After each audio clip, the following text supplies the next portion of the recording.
你哋呢排有冇返過深圳？真係唔係講笑，如果你呢個星期六日去一轉羅湖、落馬洲或者深圳灣口岸，你仲以為自己入咗去大年初一嘅花市，或者係邊個天王巨星開演唱會散場啊？真係唔誇張，而家嗰種逼法係直情連個關口嘅冷氣都好似唔夠分咁，每個人都係膊頭撞膊頭，大家手中唔係拎住個大行李篋，就係拎住幾袋爆師傅或者阿媽手作。以前我哋成日話內地人落嚟香港掃名牌、掃奶粉，估唔到風水輪流轉，2024年到2026年間，竟然係香港人集體北上進攻深圳。你問啲街坊點解？10個有9個都會同你講，喂，消費降級啊嘛！香港食碗雲吞麵都要50-60蚊，仲要俾人限住坐30分鐘，反到上去100蚊人民幣2個人可以食到飽一飽，仲要有人跪式服務，你話點揀先？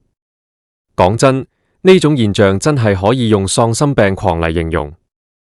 你有冇見過啲香港師奶喺山姆超市入面好似唔使錢咁，成車咁推？嗰啲幾公升裝嘅洗衣液，成大盤嘅牛肉卷，仲有嗰啲成個人咁高嘅大隻公仔，個個好似驚書咁，見到就立。你以為佢哋係去批發？唔係啊，佢哋係買返屋企自用架咋。有一位差唔多60歲嘅陳太同我講，佢話而家每個禮拜都要上去一次，唔係為咗玩，係為咗生活。佢話喺香港超市買抽廁紙都要40幾蚊，上去深圳買，除反開可能只係需要2幾蚊一卷，仲要厚實好多。呢種心態其實好反映到而家香港人嘅處境，大家唔係冇錢，而係覺得唔抵。以前2010幾年嗰陣，大家追求嘅係名牌，係要買最好嘅，而家到咗2026年，大家追求嘅係性價比，係要將1蚊港幣發揮到極致。你睇下深圳啲商場，好似 Coco Park、一方城，甚至係遠啲嘅龍華紅山6979，基本上你閉埋眼隨便撞到一個人，佢開口肯定係講廣東話。有次我喺皇庭廣場食緊酸菜魚，隔籬台嗰4個人由叫飛到坐低，全程都係用純正嘅香港話喺度研究緊邊張信用卡扣分最抵，邊個入攞優惠券最快。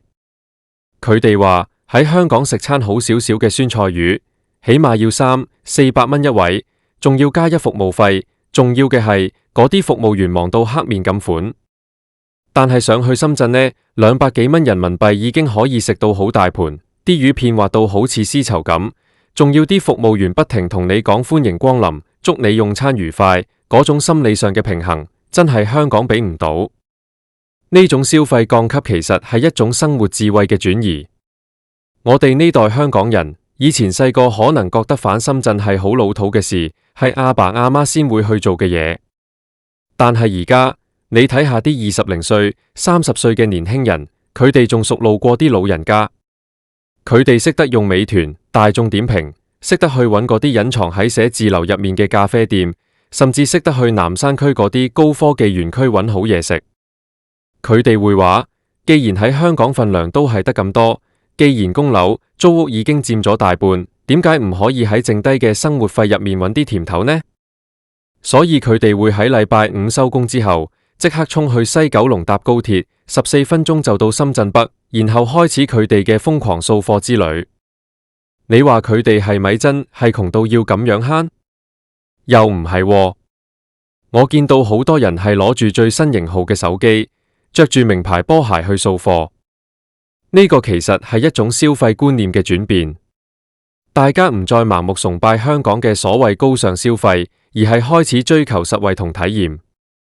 喺深圳，你可以用幾百蚊人民幣就做到一個好高級嘅全身按摩，仲包埋你食水果、睇戲、打機，甚至可以喺嗰度過夜。如果你喺香港做同樣嘅嘢，分分鐘要1000幾2000蚊，仲要地方細細。大家計過晒條數，計埋車費，計埋時間，都仲係深圳贏晒。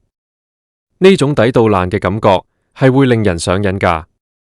你有冇試過喺深圳飲一杯喜茶或者奈雪，只係需要15至20蚊人民幣？喺香港隨便一杯珍珠奶茶都30幾40蚊，嗰種落差係直擊靈魂㗎。而且而家深圳嘅食物質素真係進步咗好多。以前大家會擔心食安問題，但係而家大品牌連鎖店做得好規範，開放式廚房俾你睇到清清楚楚。對於香港人嚟講，既然質素差唔多，甚至更好，但係價錢平一半，咁點解唔去？呢個就係點解深圳會逼爆嘅原因。我仲聽過有個朋友，佢仲誇張到連睇牙、剪頭髮都要上去。佢話喺香港洗個牙要600、700蚊，上去深圳啲連鎖牙科診所，100蚊人民幣搞掂，仲要服務態度好到你唔好意思，全程有專人引導。佢話以前覺得上去好麻煩，但係自從2023年全面通關之後，交通真係太方便啦。深港一體化唔係口號，而係真實發生喺大家嘅銀包入面。大家會覺得深圳就係香港人嘅後花園，係一個可以放鬆、可以大肆消費而唔會覺得心痛嘅地方。不過呢種現象其實亦都反映咗香港本土消費市場嘅一個危機。當個個都話要上去消費降級，個個都話要上去掃平貨，香港本地嘅餐飲業、零售業真係好難做。你行下旺角、銅鑼灣，你會發現好多鋪頭都貼住租約期滿。點解？因為租金貴、人工貴，導致物價貴，最後消費者選擇用腳投票，直接北上。呢個係一個好現實嘅問題。如果你係一個普通打工仔，每個月賺嗰2-3萬蚊，你都會想每一分錢都花得有價值。有啲人會話，去深圳要排隊過關好辛苦。但係你睇下啲人，佢哋排隊嗰陣幾開心，個個都係喺度玩手機，或者同朋友傾下陣間去邊度食潮汕牛肉火鍋。對於佢哋嚟講，呢種辛苦係值得嘅，因為換嚟嘅係雙倍甚至3倍嘅物資。有次我喺福田口岸見到一個後生仔，佢一個人拎住4箱酸奶，仲要孭住個大背囊，入面裝滿晒啲零食。我問佢唔重咩？佢笑笑口同我講，重啊，但係心入面好爽啊。呢度買嘅嘢喺香港超市買要貴成倍，而家我覺得自己賺咗幾百蚊啊。呢種賺咗嘅心態，就係推動香港人瘋狂北上嘅核心動力。當生活成本不斷上升，而收入增長緩慢嘅時候，大家就會自然尋找出口。深圳正好提供咗呢個出口。無論係2024、2025定係即將到嚟嘅2026，呢種趨勢好似只會越演越烈。甚至有啲人已經開始研究喺深圳租樓住，每日返香港返工，因為佢哋覺得與其喺香港住嗰啲幾百尺嘅蝸居，不如喺深圳住大啲，慳返嚟嘅錢可以用嚟提升生活質素。你話呢啲香港人係咪喪心病狂？我覺得佢哋係最理性嘅消費者。喺呢個物價飛漲嘅年代，識得揾最平、最靚、最正嘅嘢，先係真正嘅生活達人。深圳啲香港人真係多到你唔信，去到邊度都係喂，呢隻鮑魚好抵啊！喂，呢罐鮑魚執先幾蚊人民幣？喂，快啲去排隊買嗰個芝士蛋糕。呢種氣氛係會傳染㗎，你去到嗰度好難唔買埋一份。講到尾，大家追求嘅其實好簡單，就係想生活得好少少，想食得好啲，玩得開心啲，而唔需要每一刻都計住。深圳嘅抵到爛，正好填補咗香港人內心嗰種對物廉價美嘅渴望。所以，如果你問我點睇深圳逼爆呢件事，我會話呢個只係一個開始。只要兩地嘅價差仲存在，只要深圳嘅服務質素繼續保持，香港人嘅北上掃貨潮就唔會停。大家唔係唔愛香港，大家只係更愛自己個銀包，更愛嗰種自由自在，唔使心痛錢袋嘅消費快感。真係，如果你仲未試過上去體驗下嗰種喪心病狂嘅掃貨氛圍，你真係有啦。去一次山姆，去一次皇庭，你去過之後，你就會明白點解大家會話真係抵到爛。嗰種滿足感真係由心而發㗎。你可能會話，哎呀，車錢都去咗啦。但係我同你講，當你買咗成車瓶嘢，當你食咗一餐好正嘅椰子雞，仲要埋單嗰陣平到你唔信嘅時候，嗰幾十蚊車錢真係碎銀嚟。呢個就係2026年香港人嘅新常態，一種屬於我哋嘅消費降級大作戰。其實呢種現象仲帶出咗一個好有趣嘅社會觀察。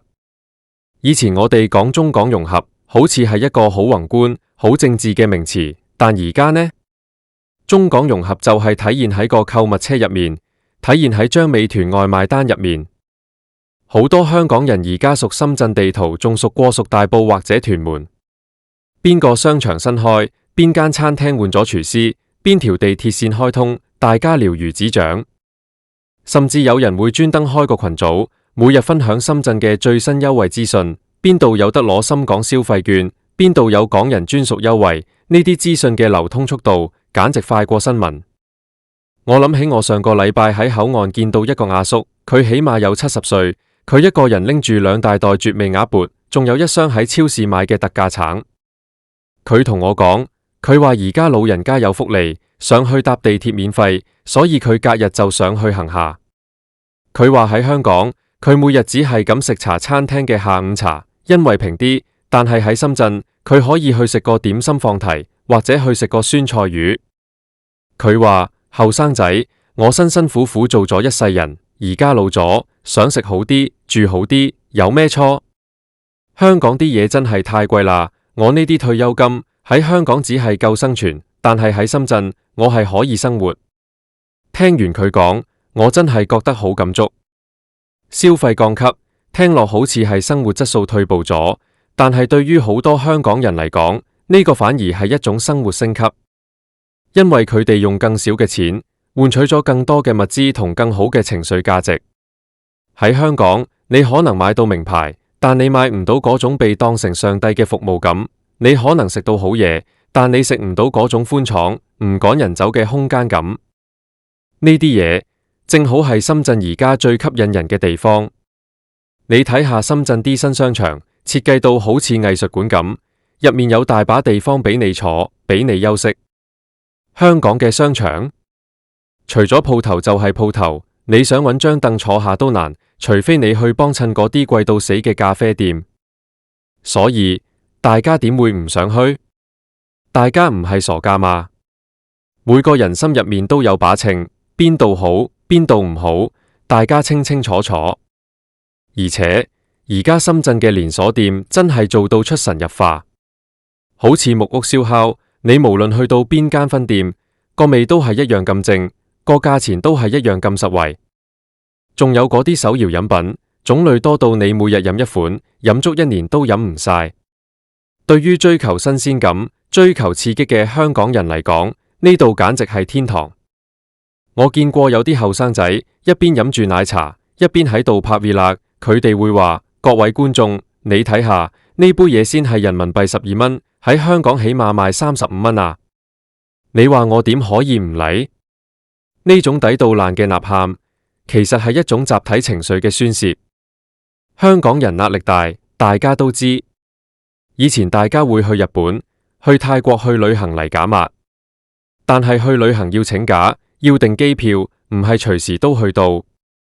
深圳就唔同啦，隨時起行，隨時返嚟。呢種微度假嘅模式，完美契合咗香港人繁忙嘅生活節奏。